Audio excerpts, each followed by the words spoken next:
Bago ho matapos ang taon, may panibagong blessing tayong natanggap. Dahil si Carla ay nanganak na napakagandang baby ngayon December 17. Akin din hong agad ibinalita si kay Carla. inay. Meron nga.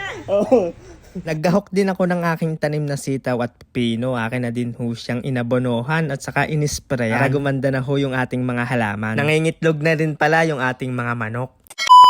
Hi mga katrops, magandang buhay! Tara, samahan niyo ho ako sa akin buhay probinsya. Yung araw ay mag-i-spray ho ako ng aking pipino at sitaw. Ang gagamitin ko hong pang-spray mga katrops ay Prebaton. Yan ho yung ini-spray namin para sa mga insekto. Pang 8 days na yung aking pipino at sitaw. Mga dahon niya ay kinain na ng mga insekto. Kaya bago pa nila maubos ay akin na ho siyang aagapan. Ay sayang kasi ho yung pagagandain. Huna muna gagawin natin ngayong 8 days ay akin ho siyang i-sprayan ng Prebaton para hindi na ho maubos yung kanyang mga dahon. Ang importante kasi dyan mga katrops ay nandyan pa yung kanyang talbos. Nakikita pa nga kung ubos na talaga yung dahon ay yun ay hindi natutubo. Mga 4 na piraso ho yung akin nakita. At di naman ho sa sitaw ay gayon din. Prebaton din ho yung aking i-spray. Di naman ho masisira yung ating halaman mga katrops pag iyan na-sprayan. Dahil nagkulang yung isang karga ay nagtimpla ulit ako ng panibago. Pag ako nagtitimpla ay naglalagay muna ako ng unang tubig mga kalahati. Tapos lalagyan ko ng gamot. Saka ko ho siya pupunuan ng tubig. Kaya ganun ho yung ginagawa ko para paglagay ko ng gamot ay matutunaw agad siya. Hindi siya magbuo-buo. Templadong-templado ho ng pantay. Bali sa 10 days ng aking sitaw at pipino ay akin ho siyang aabonohan. Ano nag 10 days na yung aking sitaw, mag-aabono na ho ako. Ay kaso laang, nakita ko yung aking manok. Kaya naman pala lagi siyang wala doon sa kubo. Ay nangingitlog na pala siya diyan. Meron na siyang itlog na 7 piraso. Buti na lang, hinabot pa namin kompleto. Hindi ko kasi alam na mangingitlog na siya. Kaya hindi ko pa siya ginagawaan ng kanyang pugad. Nung papunta ako doon sa sitawan ay napansin ko yung aking manok. Kaya habang ako nakamotor, kaya aking binalikan. Bumalik din yung manok doon para mangitlog. Kaya merong isa. Sa pag-aabono ho no aking gagawin ay pabaon. Pwede hong padilig, pabagsak at pabaon. Pero dahil kadalasan ho ang ambon at ulan din sa amin ay pabaon ho yung aking gagawin para pag natunaw siya ay talagang masisip-sip na ng ugat. Akin hong tutusukin ng dulos yung lupa doon ho malapit sa may puno sabay papasukan ko ho ng abono. Ganyan lang ho kadami yung akin inilalagay. Hindi ho pwede na sobrang dami ang paglalagay ng abono dahil masusunog ho yung kanyang ugat. Bukasan ay nagdiretso ho ako sa aking sitawan para maggaho. Hindi ko muna dinaanan si Carla at si Kalo yung akin hong mga kalabaw. Dahil inuna ko muna yung paggagaho. Kaya pala kami naggagahok sa amin mga halaman, mga katrops. Para lumuwag yung daluyan ng kanyang ugat. Para malinis na din yung palibot ng mga puno. Sa paggagahok ng aking ginagawa, pinapalibutan ko ho siya o pinapaluwag yung lupa 360 degree ng kanyang puno. Dahil kung gaano ho kalago yung kanyang ugat, ganun din ho kalago yung kanyang paglaki. Kaya kung dikdik ho yung kanyang lupa ay hindi ho gaganda yung daloy ng ugat. Hindi rin ho gaganda ang paglalaki ng mga halaman. Kaya kung gaano ho nakakadaloy ng maganda at nakakalago ang ugat, ganun din ho yung ating mga halaman. Kailangan ho talaga natin siyang alagaan ng mabuti. Tulad ho niyang mga halaman ko sa pag-aalaga at pagmamahal ko, syempre gayon din ho sa iyo, mahal na mahal kita. Ay, biro lang oh. Pagtapos doon sa sitaw, din naman ho sa ating pipino, gayon din ho ang gagawin ko tulad na sa sitaw. Akin din hong gagahokan para maging maluwag ang daluyan ng mga ugat. Tapos kung maggaho, kaya ko umuwi ng kubo. Nagpakyut muna ng kaunti kahit hindi nagkape muna ako at nagmerienda bago ho puntahan si Carla at si Kalo. Nang mapansin ko yung aking mga kalabaw ay magkakasama, ay magkahiwalay iyo. Habang palapit ako ng palapit ay nakikita ko ay meron hong maliit na kalabaw. Doon pa lang nang napansin ko ay excited na akong makalapit. Tingin ko ho kasi ay nanganak na si Carla. Alis ni Kalo ay nagulat ako, ay nakita ko si baby kalabaw. Hindi ko pa nga kay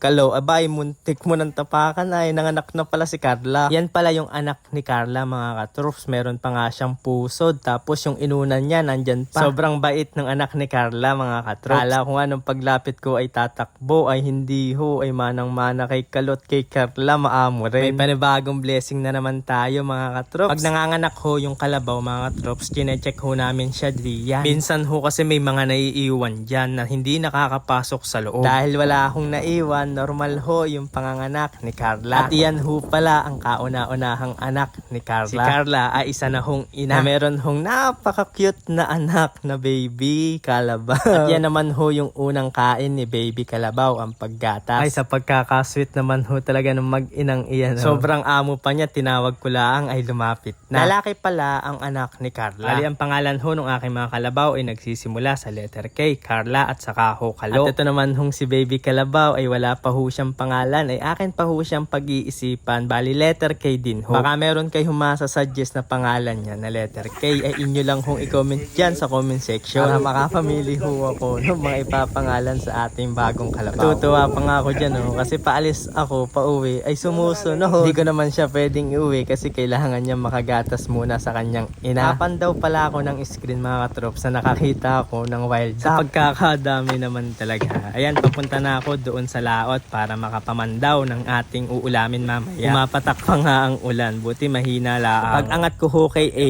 hanggang kay H ay wala akong huli. Kay I at J na ako nakahuli ng aming pang-ulam. Nakahuli ho ako ng 4 na pirasong magaganda at matatabang tilapia. Na hindi ho inaasahan ay ako'y nakawit doon sa kawan. Kaya akin muna siyang pinurse. At ito na yung ating huling screen na si J. Meron siyang huling dalawa. Kung nakadalawa tayo kanina, dalawa ho ngayon. Ang huli nating tilapia ay 4. Pang-ulam na din, nakalibre na. Kaya hindi na tayo bibili ng ating ulamin. Natatawa pa nga ako kanina ay dahil muntik pa ako mahulog. Puti na lang, hindi mabuhay yung bangka. Kaya nakapag-balance pa na maganda. Lagi ko ang sinasabi na okay lang ho akong mahulog basta sa iyo. Ay, doon na lang ho.